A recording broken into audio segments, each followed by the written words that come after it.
Situé en bordure de la mer orientale, le Vietnam connaît de formidables opportunités d'échanges commerciaux, de développement socio-économique, mais aussi autant de défis importants à l'œuvre de défense de la souveraineté nationale en mer.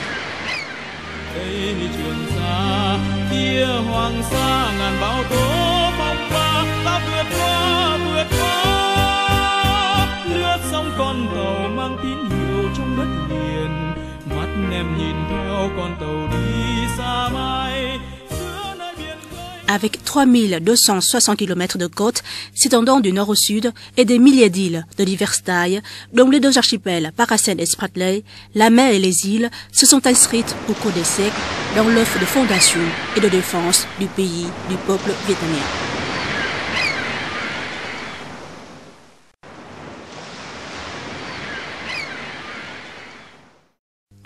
Au Xe siècle, le Vietnam a officiellement retrouvé son indépendance et dès lors, les dynasties féodales du pays ont fait de la préservation de la frontière, de la mer et des îles de la patrie une mission sacrée du peuple. Sous les dynasties des Lý, Trần et Lê, ces éléments se trouvaient au cœur de la stratégie de développement du royaume Đại Việt, le Grand Viet.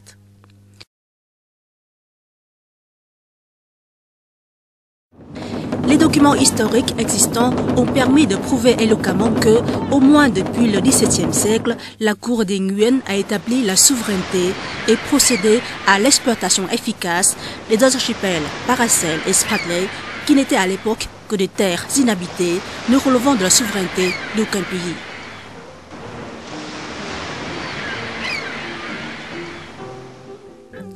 Tout en veillant à l'exploitation de ces archipels, les États féodaux du Vietnam prenaient le soin de garantir la sécurité des bateaux vietnamiens et étrangers en navigation dans leurs parages. Ces activités ont fait preuve de l'existence de la souveraineté des États féodaux vietnamiens sur l'archipel Paracel et Spratly de manière réelle, continue, pacifique et conforme au droit international en vigueur. L'expansion vers le sud du royaume Đại Việt s'est poursuivie tout au long des dynasties, de celle des Lê, des seigneurs Trịnh, Nguyen jusqu'à celle des Nguyen, 1802-1945. En 1628 s'est déclenchée la guerre civile entre deux clans, d'où la division du royaume en deux territoires indépendants. Le nord était occupé par les seigneurs Trịnh et le sud était placé sous le contrôle des seigneurs Nguyen.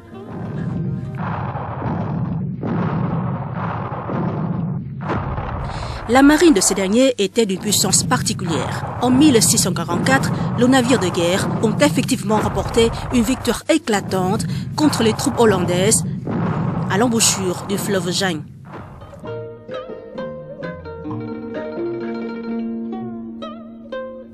Au fil de ces périodes, nos ancêtres ont surmonté d'innombrables difficultés et défis pour rejoindre contre vent et marée les archipels Paracel et Spratly afin d'étendre le territoire national.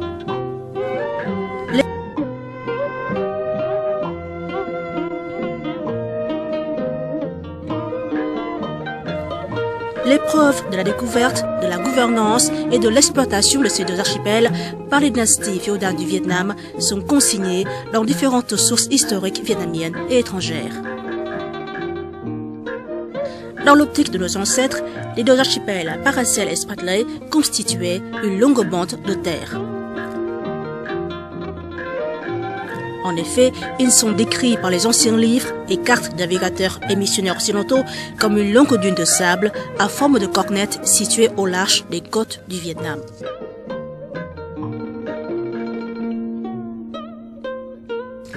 L'ouvrage vietnamien considéré comme le premier à aborder l'existence des archipels Paracel et Spratly constitue un recueil de cartes intitulé Thiên Nam Tứ Chí Lộ Đồ Thư, qui signifie collection de cartes indiquant 4 itinéraires au sud du ciel, faisant partie de Hồng Đức Bản Đồ ou Hồng Đức Atlas, dessiné et rédigé par Do Ba au pseudonyme de Công Đạo aux environs de 1686. Do Ba est originaire de Bic Chiu, district de Thanh Giang, province de Nghệ An, admis aux examens de la première année Dương Đức du règne de Lê Gia Tông, 1672. Sous le règne de Qinghua 1680-1705, sur ordre des seigneurs Qing, il a démissionné et s'est déguisé en commerçant pour traverser la région Tuanguang, actuellement la terre s'étendant de Guangbing à Fujian, le Champa et le Shenla, en étudiant les montagnes, les rivières et les routes maritimes, et a fini par dessiner une carte qui l'a ramené vers le nord et soumettre au seigneur Qing Kan un projet d'expansion vers le sud. Thiên Nam Tứ Chí Lộ Đồ Thư décrit les archipels Paracel et Spratly sous l'appellation banc de sable jaune et relate le fait que les Nguyen envoyaient leurs flottilles vers les bancs de sable jaune récupérer des marchandises et des objets provenant des navires de commerce étrangers coulés dans les parages de l'archipel Spratly comme suit. En pleine mer, un archipel aux longues dunes appelé banc de sable jaune, mesurant approximativement 400 lieues de longueur et 20 lieues de largeur, émerge des profondeurs face aux côtes allant du port de Dai Chiem à celui de Sa Vinh. À l'époque de la mousson du sud-ouest, des navires de commerce de divers pays qui naviguent près des côtes font souvent naufrage sur ces territoires insulaires. Il en est de même à l'époque de la mousson du nord-est pour ceux qui naviguent en haute mer. Tous ces naufragés y meurent de faim. Diverses marchandises y sont accumulées. Chaque année, au dernier mois de l'hiver, les Nguyen y envoient une flottille de 18 jonques pour les récupérer, obtenant ainsi en grande quantité de l'or, de l'argent, des monnaies, des fusils et des munitions.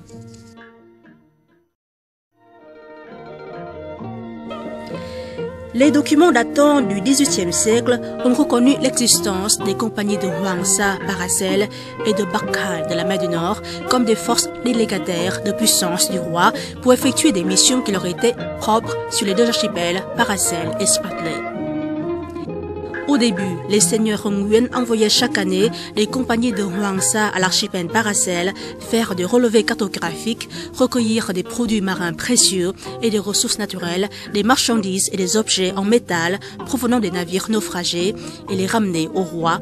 Ils ont constitué par la suite la compagnie de Bac Khai pour les mêmes missions sur l'archipel Spratly. Ces activités ont été relatées dans un bon nombre d'ouvrages historiques, dont le plus remarquable est le recueil intitulé Phu Bien Tap Loc, mélange sur le gouvernement des marches rédigé par le savant Lê Quý Đôn à la 37e année du règne Cảnh Hưng, 1676, lorsqu'il était conseiller pour les affaires d'état-major au service du seigneur Chi Sâm, près le commandement opérationnel de Thuận Hoa et de Quảng Nam.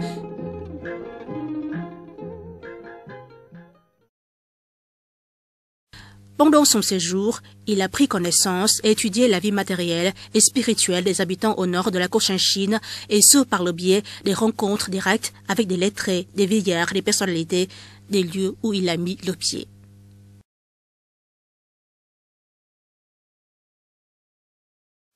Le Phu Bien Tap Loc relate l'actualité en temps réel et les mesures destinées à apaiser et maintenir la paix à la frontière du Sud. Ce recueil comprend 8 livres, dont 5 sont conservés à l'Institut Han Nom, écriture chinoise, écriture du Sud, et 3 en France. Dans le livre 2, feuillet 27A, 29A, il a été écrit: le village de Han Vinh, sous-préfecture de Binh Sơn, préfecture de Quảng Ngãi, est à proximité de la mer. Au large des côtes, du côté nord-est, c'est un archipel couvert d'un massif de montagnes où l'on compte plus de 130 sommets. De ces régions montagneuses, on atteint la mer tantôt en un jour, tantôt en quelques veilles. Au centre de l'archipel, il y a l'île de sable jaune, d'une longueur évaluée approximativement à 30 lieues, au relief nivelé, de grande étendue et aux eaux claires jusqu'au fond. Les régions périphériques des îles sont riches en nids de salanganes. Les oiseaux, qui y vivent en nombre incalculable, s'abattent sans crainte autour des personnes qu'ils aperçoivent. Des navires de commerce fréquemment surpris par le vent cherchaient refuge parmi ces îles. Sous les Nguyen avait été créée la compagnie de Hoang Sa, composée de 70 soldats recrutés à tour de rôle parmi les habitants du village de Han Vinh. Chaque année, au premier mois, la compagnie partait en mission, munie de vivres pour 6 mois. Embarqués sur 5 petites jonques de pêche, elles traversaient la mer en 3 jours et 3 nuits pour atteindre leur lieu de séjour, qu'était cet archipel. Le Phu Bien Thap Luc a été par la suite réédité de manière méthodique et objective et intégré dans le Dai Viet Sư Ki Tuk Bien. Il s'agit d'un ouvrage historique officiel rédigé par le Cour Sư Quan, Bureau des Annales, dans lequel est relatée l'histoire du pays pendant la période 1676-1789. Les mentions du manuscrit de Lekudon ont donc revêtu d'une ampleur nationale. Comme tout autre ouvrage historique, le Dai Viet Sư Ki Tuk Bien a été rédigé par le Cour Sư Quan, service ayant pour mission de prendre note de l'histoire nationale et dont la création, l'attribution du personnel et la gouvernance sont assurées par les rois. Avec ses 125 ans d'existence, depuis la deuxième année du règne Ming-Ma 1820 jusqu'en 1945, le Cour Sư Quan de la dynastie des Nguyen a laissé de nombreux ouvrages historiques, géographiques, fruits d'une rédaction de rigueur et de qualité.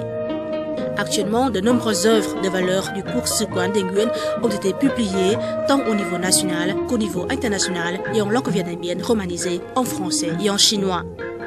Tels que Dai Nam Thực Lục, relation véritable du Dai Nam Liệt Duyệt, biographie du Dai Nam, Hoàng Việt Địa Dư Chí, géographie royale des Việt, Đại Việt Địa Dư Toàn Biên, géographie complète du Grand Việt, Gia Định Thành Thông Chí, histoire et description de la basse Cochinchine, Đông Khánh Dư Địa Chí, géographie de Đông Khánh. Tous ces ouvrages ont relaté les activités de gouvernance et d'exploitation des archipels Paracel et Spratly de la dynastie des Nguyen.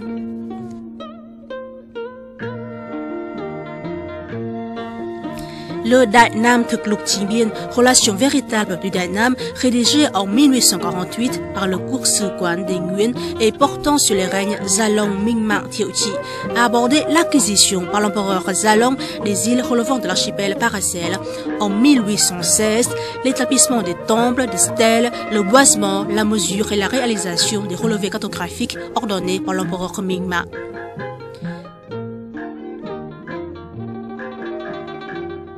Le livre 50 rapporte que, en février de l'année Athoi, 14e année du règne Jalong 1815, l'empereur a ordonné à la compagnie de Hoàng Sa, avec à sa tête Phạm Quang Anh, de se rendre à l'archipel Paracel à effectuer des activités d'inspection des routes maritimes.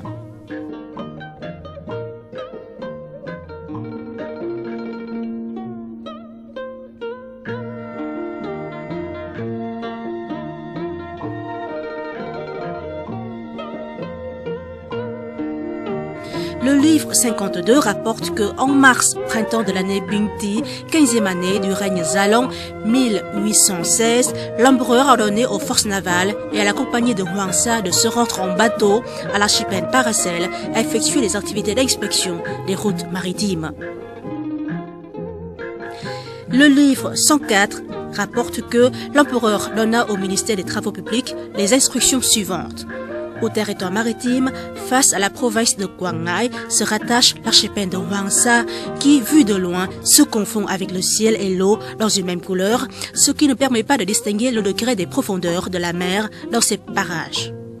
Aussi, ces derniers temps, des navires de commerce y faisaient-ils souvent naufrage. Il convient dès maintenant d'apprêter des cargos et de transporter l'année prochaine des matériaux pour édifier sur cet archipel un temple et une stèle. Il convient aussi de le boiser. Les arbres grandiront et constitueront une végétation luxuriante, ce qui permettra aux navigateurs de reconnaître facilement ces parages et de ne plus laisser leur navire s'échouer dans les eaux peu profondes. Il y va d'un avantage dont seront bénéficiaires 10 000 générations à venir. Ou encore le Viet Sư Cương Giám Khảo Lược, textes et commentaires formant le miroir complet de l'histoire viet, publié à la 30e année du règne Tự Đức 1877, qui a consacré une partie à Vạn Lý Trường Sa d'une longue de 10 000 lieues. Vạn Lý Trường Sa relève du territoire de la province de Quang Ngai, à partir de l'île de Lý Sơn, dont l'appellation commune est Ngoại Lao et scène par les temps est Ngoại La. On peut se diriger vers l'est et y arriver en 3 jours et 3 nuits en bateau. À l'époque de Dai Viet, les soldats de la compagnie de Hoàng Sa étaient recrutés parmi les jeunes hommes du village de An Vinh et envoyés chaque année vers ces dunes pour recueillir des produits marins, le voyage durant de janvier jusqu'en août. Là-bas s'élève un ancien temple couvert de tuiles avec un panneau gravé de ces 4 caractères Vatli Babing. Sur 10 000 lieues, les flots s'apaisent, dont la date de construction est ignorée. Les soldats et les habitants, en passant par ces dunes, sèment autour du temple des graines de fruits du sud pour que les futurs arbres leur servent de repère. Depuis la dissolution de la compagnie de Hwangsa, les bateaux et les jonques ont cessé de naviguer dans cette région.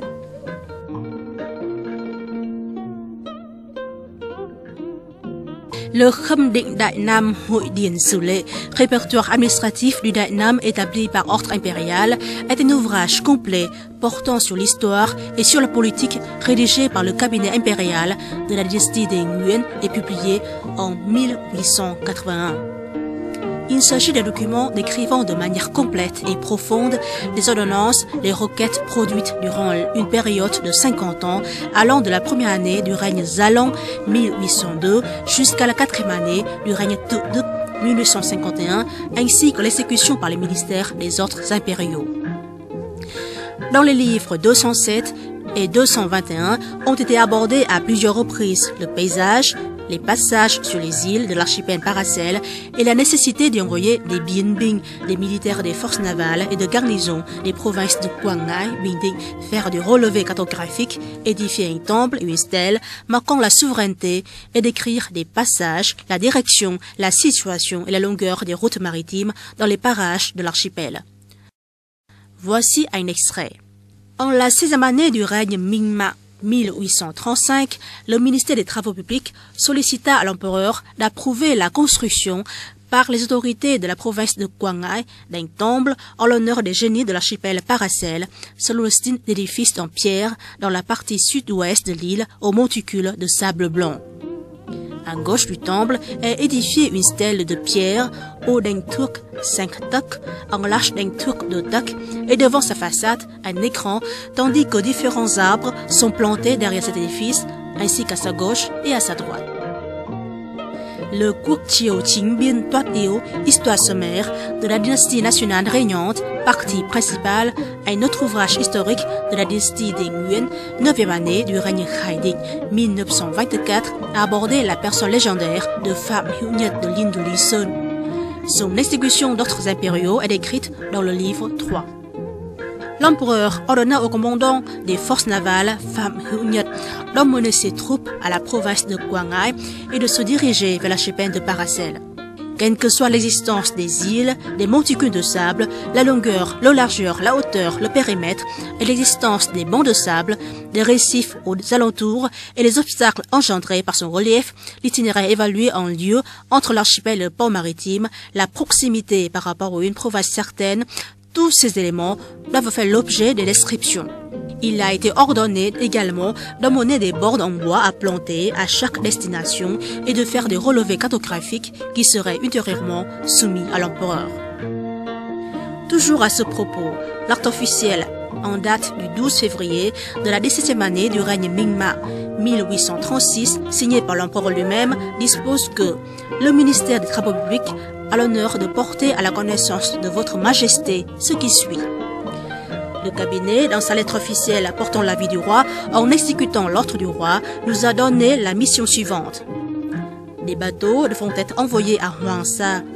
Chaque bateau transporte 10 bornes en bois, dont chacune mesure de 4 à 5 tours de longueur, un toc d'épaisseur, bien gravé de ce qui suit en gros caractères.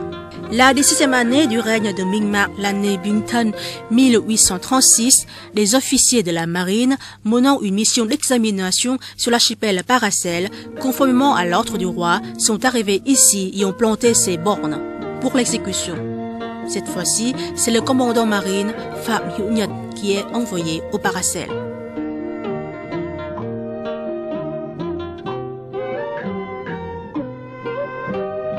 Il est à souligner que les dossiers attestant de la souveraineté du Vietnam contiennent des preuves pertinentes justifiant les activités de gouvernance et d'exploitation des archipels Paracel et Spratly par l'État féodal vietnamien et se consignés dans les actes émanant de la cour de Hué, actuellement stockés au Centre national des archives numéro 1 du Vietnam.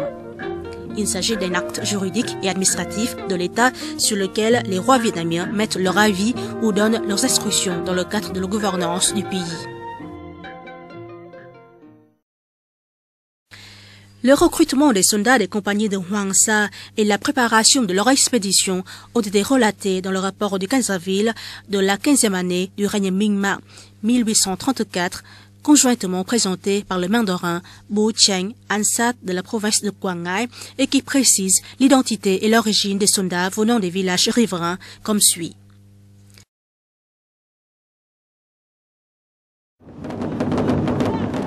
Selon le décret du roi, le ministère demande à la province de préparer 3 grands bateaux en bon état qui doivent se présenter à la citadelle pour atteindre la mise en route. L'envoyé du roi et les Bien Binh de la marine ont pour tâche de se coordonner pour effectuer un voyage d'exploration dans les eaux des Paracels. Les autorités provinciales ont désigné Vu Van Hung, qui est déjà allé à l'archipel Paracel, et choisi en outre 24 autres pêcheurs locaux expérimentés répartis dans ces 3 bateaux. Cette délégation ira au large vers la mi-mars lorsque la mer sera calme. Maintenant, tout est prêt. L'envoyé du roi est déjà venu en bateau. Trouvant raisonnables les demandes de Vu Van Hung, les autorités de la province décident de délivrer les permis aux pêcheurs expérimentés qui sont Dang Van Siem et son équipe. Le groupe de Dang Van Siem a pour tâche de conduire l'envoyé du roi, les Bien Binh, les pêcheurs et Vu Van Hung au Paracel pour exécuter leur mission. Comme le voyage porte une signification importante, les participants doivent faire tous les efforts pour assurer sa réussite. Toute négligence et faute seront sanctionnées lourdement. Liste des participants ci-dessous. Les conducteurs de bateaux sont Dang Van Siem, domicilié dans la commune de An Hai, district de Binh Sơn, et Dung Van Dik, domicilié dans le hameau de Hoa Diem.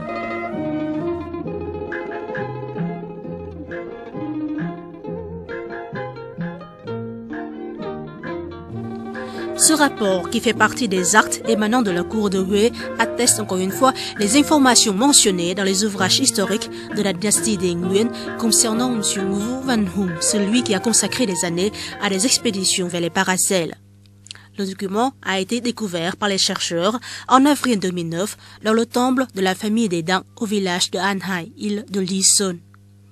En contribution à l'œuvre de défense de la souveraineté du pays, cette famille a par la suite légué ce rapport à l'État.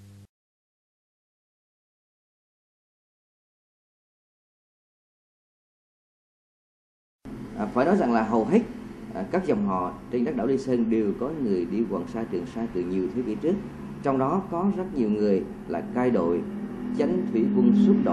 La majorité des familles résidant sur l'île de Lý Sơn ont des membres qui sont partis en mission aux archipels Paracel et Spratly, dont nombreux étaient chefs de groupes d'expédition, capitaines des forces navales il y a bien des siècles, notamment sous les règnes Tây Sơn, Gia Long, Minh-Ma, Thiệu Trị, Tự Đức. Certains d'entre eux étaient très connus, tels que Võ Văn Phú, Võ Văn Khiết, Phạm Hữu Nhật, Phạm Văn Nguyên, Phạm Văn Điền, Phạm Quang Hạnh.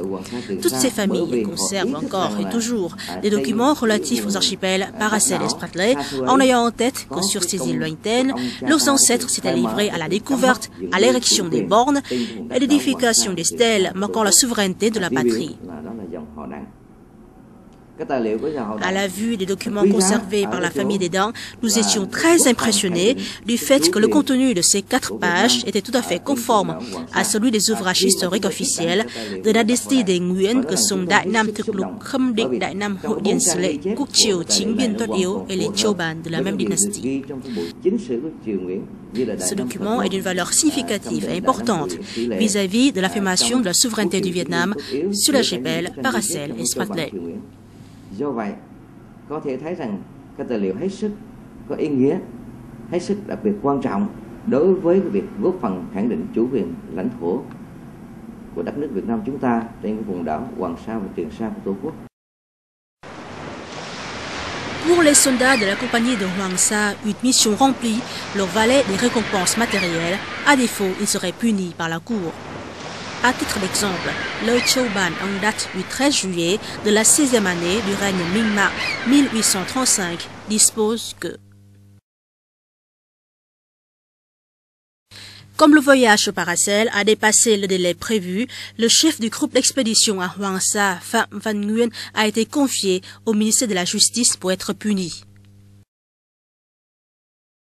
Mais suite aux enquêtes, aucun signe d'intérêt personnel n'a été trouvé. En revanche, sa mission au large a été bien accomplie, il faut récompenser les services rendus. Cependant, comme à son retour, Phạm Văn Nguyên s'est montré trop prétentieux et avait un comportement irrespectueux, il a été révoqué et ligoté. À présent, nous accordons une grâce et restauration son ancien poste au lieu de le confier au ministère de la Justice pour lui faire subir 80 coups de bâton. Les surveillants de la citadelle Trần Văn Vân, Nguyễn Văn Tiền, Nguyễn Văn Hoàng qui n'ont pas bien accompli leur mission d'établir la carte bénéficient également de l'exemption de leur peine de 80 coups de bâton. Les guides Vũ Văn Hùng, Phạm Văn Seng touchent une récompense de 3 mailles. Chaque soldat de l'expédition bénéficie d'un quan et ils seront renvoyés à leur ancien établissement. Quant aux hommes de corvée, à l'exception des 2 personnes qui ont déjà été récompensées, ils bénéficient d'un quan chacun.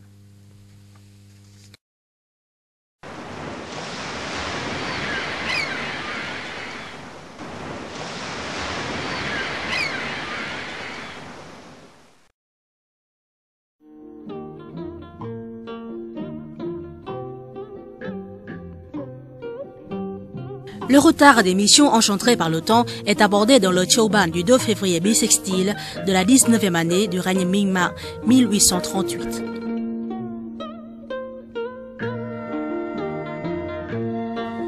Ayant examiné la question, notre ministère trouve que la date de la mission d'exploration à Hoàng Sa a été bien déterminée, c'est-à-dire que les bateaux devaient partir fin mars.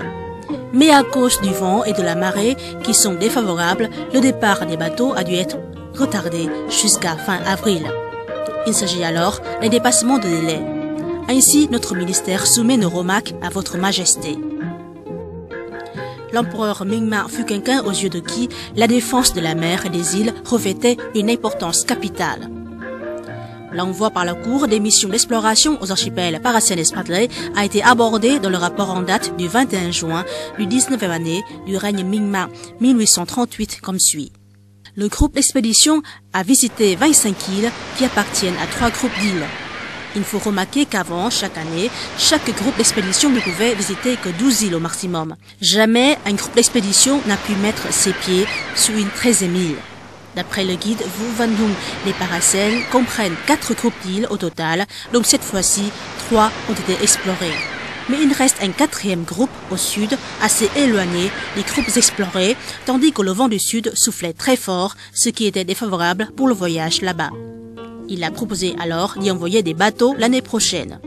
Nous avons examiné les 4 cartes que le groupe d'expédition avait apportées, dont 3 désignent les groupes d'îles séparément, une désigne le tout et un journal de bord qui n'est pas encore bien corrigé ou retouché. Notre ministère propose à votre majesté de nous laisser réexaminer toutes ces choses-là et demander à ces gens de les perfectionner afin de vous les présenter. Ainsi, sous les dynasties Lê et Nguyen, l'exploitation économique des archipels Paracel et Spratly était placée sous le contrôle des compagnies de Hoàng Sa et de Bắc Hải. Il s'agissait des services dont le recrutement suivait des normes très strictes, dont le personnel fut rémunéré et reçut des ordres de la cour. Toute modification susceptible d'affecter la mission d'expédition et d'exploration devait être soumise à l'ordre impérial, ce dernier étant des actes officiels qui portaient le sceau et la vie écrits en encre rouge du roi. Parmi les sources documentaires affirmant la souveraineté du Vietnam sur les archipels Paracel et Spratly, il convient de s'en arrêter sur les mokban, tablettes de bois. Les mokban de la dynastie des Nguyen sont des tablettes de bois sur lesquelles sont gravés des écrits historiques et des choban datant essentiellement de cette dynastie lors du fonctionnement du cours Suquan de cette époque, y compris des planches gravées rassemblées au temple de la littérature à Hanoï. Sous les règnes Ming-Ma et Thiệu Trị, ces tablettes étaient conservées au temple de la littérature de Huế. Elles ont été transportées en 1960 à Dalat, où il reste actuellement 30 000 tablettes conservées au Centre national des archives numéro 4.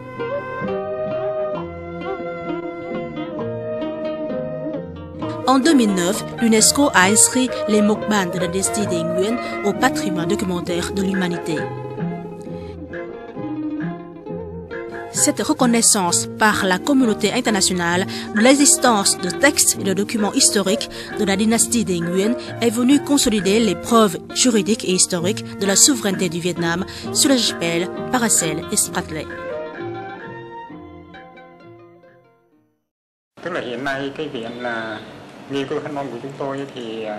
Actuellement, l'Institut Han Nom conserve un grand nombre de livres laissés par nos ancêtres, dont certains ont été écrits soit en ancien caractère chinois, en Han, soit en sino-vietnamien, le Nom, appelé communément livre Han Nom. Les livres à notre disposition sont assez variés, soit plus de 5000 ouvrages, dont chacun peut comprendre plusieurs versions, sans compter les ouvrages que nous avons collectés nous-mêmes depuis 1958. Ce volume couvre tous les domaines de la vie du pays au cours d'une période de plus de 1000 ans, voire environ 2000 ans. En ce qui concerne les archipels Paracel et Spratly, nous conservons de 15 000 à 16 000 documents. Il convient de souligner que ces très nombreux documents ont une grande valeur juridique.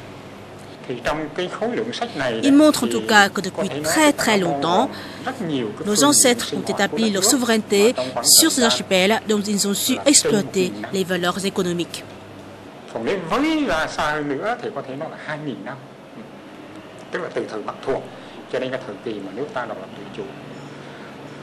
Thì những cái sinh hoạt về mọi mặt của đất nước ta là đều được phản ánh trong cái số sách này, thật nhiều. Thì trong cái số sách này riêng về cái tính chất của sách này thì có những sách thì là in, nhà nước in hoặc tư nhân in. Đó là những cái bản mà chúng tôi cho là rất quý.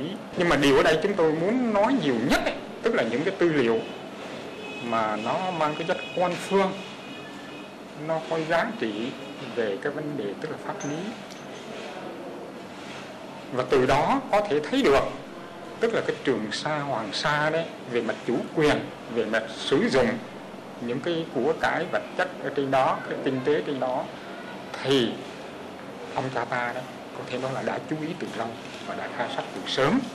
Cái đó được ghi vào những cái sách mà hiện nay rất có giá trị về cái diện rất là pháp lý.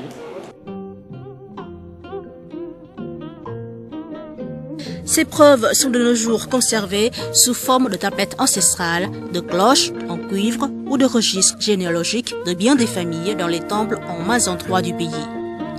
En novembre 2011, les chercheurs ont découvert la pagode Tinh Thừa Thiên Huế, une tablette ancestrale marquée Đại Việt Cố Hiển Linh Hoàng Sa Đội Cai Đội Hiến Đức Hầu Nguyễn Quý Công Chi Vị, qui signifie la tablette ancestrale du maître Hiến Đức Hầu de la famille des Nguyen, chef du groupe d'expédition à Hoàng Sa du Sacré Grand Viet. Une cloche en cuivre datant de la 4e année du règne Minh Mạng 1832, gravée de ces caractères Cai Đội Niên Trường Hầu Nguyễn Hữu Niên. Le registre généalogique de la famille des Nguyen contient un édit impérial du règne Zalong relatif à la nomination de Nguyễn Hữu Niên au poste de chef du groupe d'expédition, titre Niên Trường Hầu. En effet, selon le contenu du registre, Nguyễn Hữu Niên appartenait à la 9e génération de la famille Nguyễn Hữu qui se perpétue jusqu'à maintenant avec plus de 15 générations. Son titre est tout à fait conforme aux mentions gravées sur la cloche en cuivre. Celle-ci constitue donc une autre preuve justifiant la création, l'existence et le fonctionnement de la compagnie de Hoàng Sa, équipe de soldats créée par le roi, investie de la puissance publique pour assurer l'exploitation et la gouvernance des archipels Paracel et Spratly.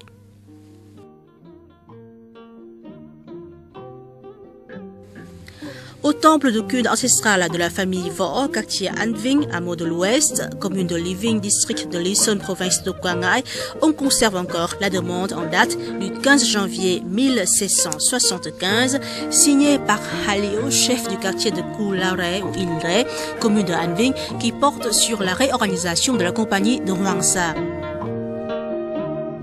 Notre commune disposait autrefois des compagnies de Hoang Sa et de Quế Hương. À l'année Tân Mùi 1631, le commandant Võ Hề a demandé l'autorisation de créer 2 autres compagnies dénommées Đại Mạo Hải Ba et Quế Hương Hàm avec 30 soldats chacune.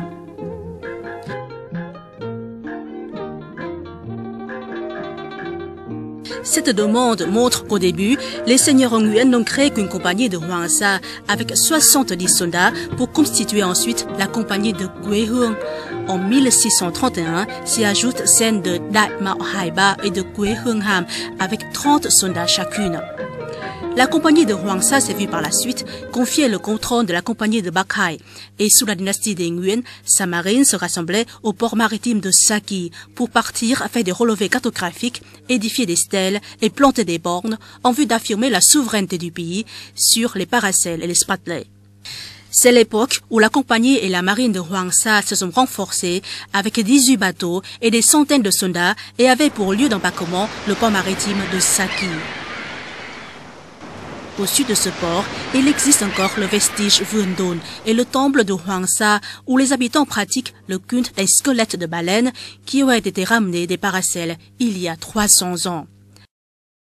Les pêcheurs viennent prier pour s'attirer sa bénédiction pour leur virer en mer. En l'espace de 3 siècles, des milliers de soldats ont été recrutés aux compagnies de Hoang Sa et de Bắc Hải parmi les jeunes hommes chevronnés dans l'art de la navigation maritime. Au gré des moussons, ils sont partis pour les missions d'expédition à l'issue desquelles rares sont ceux qui avaient la chance de survivre. Le souvenir des personnes disparues se perpétue dans les vers, leur rendant hommage, chanté par bien des générations.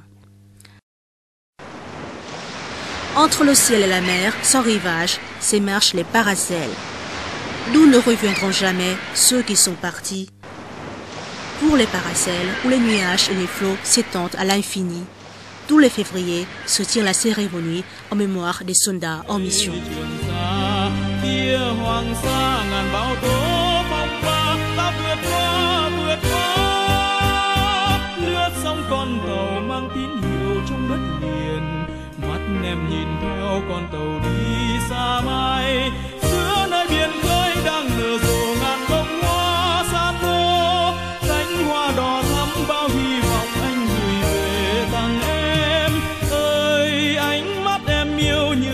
Xanh như trời xanh trong nắng mới, nhớ cả dáng hình em mùa gặt nặng đôi vai, sóng dù mối tình đời thủy thủ càng thêm vui. Đây con tàu xa khơi, đây con tàu xa